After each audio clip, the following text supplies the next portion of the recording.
I was saying, my name is Carmen Medina, and I'm currently working at the language school. It's a government-funded school in Antequera in Spain. And I'm an English teacher, of course. I teach both face-to-face and online. I develop materials and I teacher train. My presentation will be on the concept of mediation as it has developed from the Common European Framework to the companion volume, and I've included my contact details should you want more information or would like more tasks. I'd like to review the concept of mediation and offer a working definition of what it is, and clarify the concept by reviewing some speaking and writing tasks at different levels.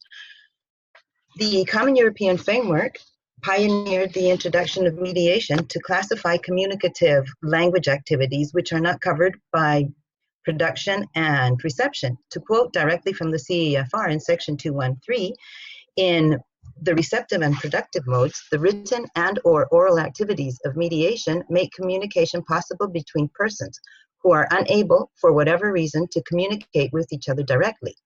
Translation or interpretation, a paraphrase, summary, or record provides for a third-party reformulation of a source text to which this third party does not have direct access.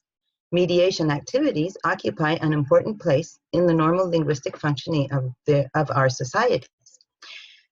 For some reason, in Spain and in many other academics, missed out this first aspect of mediation. I think it was because the CEFR brought so many things to the table, that especially the focus on the different skills and such, that we missed it. So the companion volume, this first introduction in the CEFR, but the companion volume has new mediation descriptors and offers a broader application, particularly in relation to teaching and learning of the languages across the curriculum, including the language of schooling. There are no longer the tasks are no longer centered exclusively on secondary school learners or adult learners, but rather they have a broader social range. Also, expressions like mother tongue, second language, and so forth have been removed and have been substituted by language A and language B. But in simpler terms, what is mediation and why will it be useful for our students?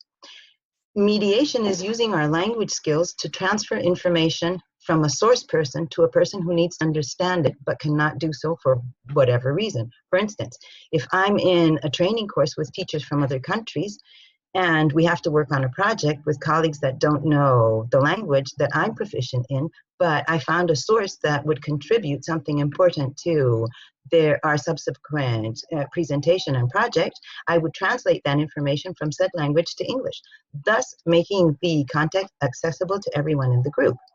But that transfer of knowledge is not done only through translation, but also through summarizing, note-taking, paraphrasing, identifying main ideas. In other words, synthesizing the message so that I will make it digestible for another person or persons. Mediation works in three ways. There's a source, there's a manipulation, and there's a transfer. That's what makes it such a useful skill for our students. But going a step further, what difference is there between types of mediation and mediation strategies? Mediation types would be the areas in which we mediate, textual, conceptual, or communicative, while mediation strategies would be the ways in which a particular sub-area of meaning and function is structured and expressed in order to enlighten a person who doesn't understand a text, a concept, or communication.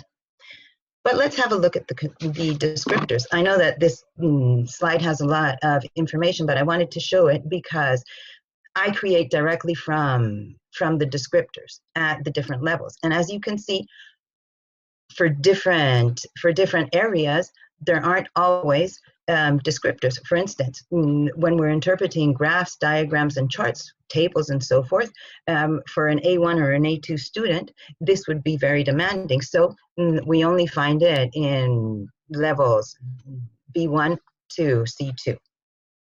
So let's see how the tasks are exemplified. In general, as one moves up the scale, the more cognitively and linguistically demanding the process described by the descriptors. There is a greater variety of text types, a higher degree of complexity of the text, and abstractness of the topics, and of course the vocabulary and the structures become more sophisticated as well. For writing, I've focused on C2, C1, and B2. In our exams, the prompts are not to exceed 200 to 300 words. There's a limit, a word limit that ranges from, there's a time limit that ranges from 30 to 45 minutes for different levels, B1 to C2, and there is also a word limit that ranges from 60 to 100 depending on the level. The slides with the tasks, as you can see, include the descriptor, the prompt, and the instructions. All of the prompts you can click on and expand to see the information in more detail, and they are linked directly to the source. I personally like to work with graphs, tables, charts, and infographics, no matter how complex they may be, because they're visually attractive for the student, and they're better than having to read longer text. Although I have also used extracts in Spanish from articles, blogs, podcasts, and so on to create the text, as well as interlinguistic, that is English to English tasks. This C2 writing task prompt is from a medical report on how asthma affects different age ranges. What I'm testing here is the student's ability to extract the meaning and synthesize it in an informal email. It includes translating a more complex medical vocabulary. In C1, the prompt is taken from in the comparison of digital versus traditional ways of obtaining information. The focus on this task is on the student's ability to reformulate, summarize, and paraphrase the information that is contained in the 4 blocks of information. This vocabulary, of course, is more familiar than that of the C2 task.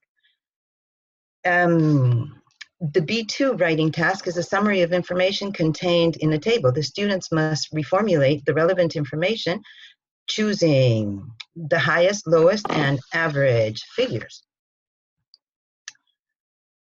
Let's move on to speaking.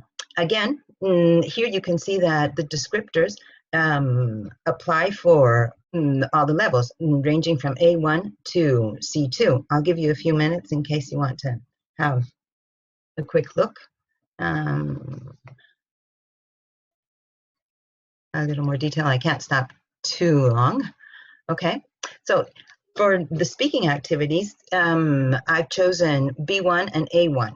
In the B1 task, the student is asked to create a short presentation where they need to summarize the information, paraphrase it in such a way that they're going to convince their partners to decide on their suggestion as the one that is the best.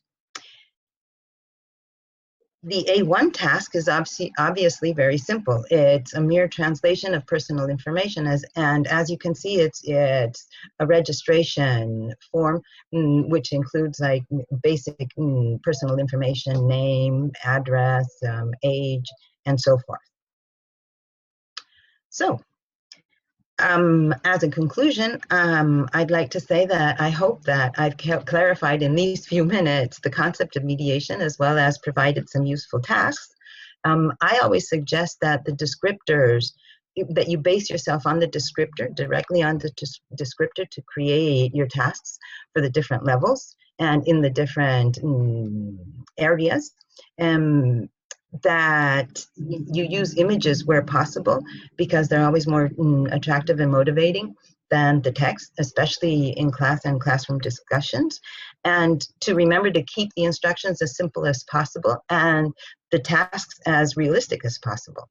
The references that I have used are directly the companion volume and the CEFR, and as I mentioned before, all of the images can be clicked on and are linked to the original sources. Thank you very much for attending my talk. Thank you, Rob.